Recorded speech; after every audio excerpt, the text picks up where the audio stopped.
Most of League City was populated by Italians. Many of them moved over from Cercinasco, Italy, which is a region in northern Italy.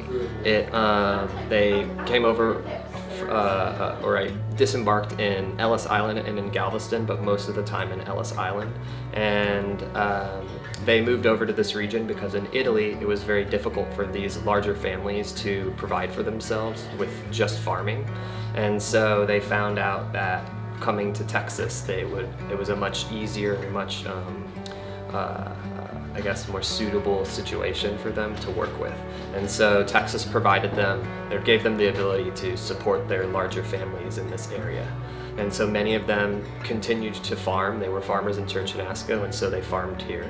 And that's really what the Italians did. And they brought a lot of income to the city of League City and helped develop it a lot.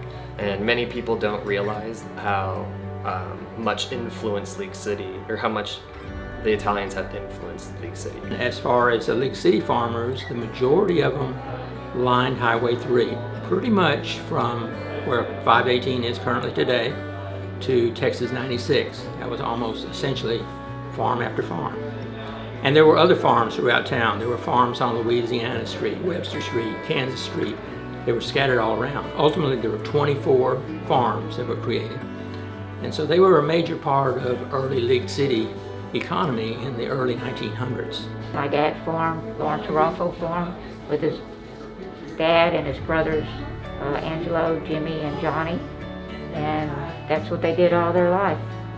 My dad just recently retired around 10, 12 years ago from farming. The Girardis were one of the first families to move over here.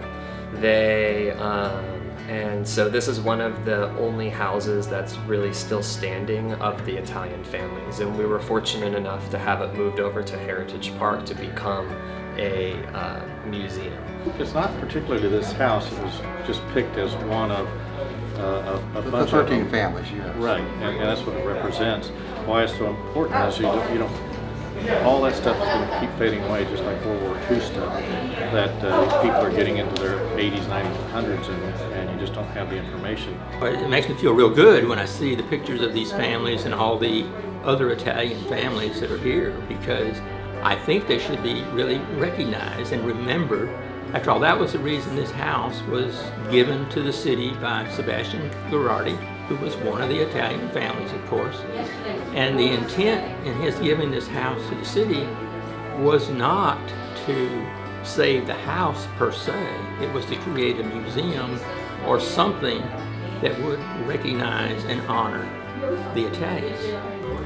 They could see how it came to be. How all the hard work and everything. Like my dad's brother, Johnny Raffo, he was the first mayor of League City. He had this vision of what the community could be, what League City could be, and it became a reality. He saw all of this. You know, the Civic Center, the library, and that this way it can be remembered in the heritage of all of us. And it's great that it's in the Girardi house. There were several homes. This is just the one that got moved over here. Of course, Right. we're happy that it was my grandmother and grandfather's house, but Yeah, it's very special to us, and the the Italian memories. That's how we grew up. That's who kind of we are, if you will, and it's great memories. My grandmother was an incredible cook, and she made what we called 5-minute spaghetti. We still talk about it today. it took 10 minutes to cook. And my daughter asked me, she goes, why don't you call it 10 minutes spaghetti? I go, I didn't invent it. It makes me feel very proud that at least now there's a place that's recognizing their contributions of the past. So in May, we will be having an Italian Heritage Festival, and it will kind of work as our a sort of official grand opening.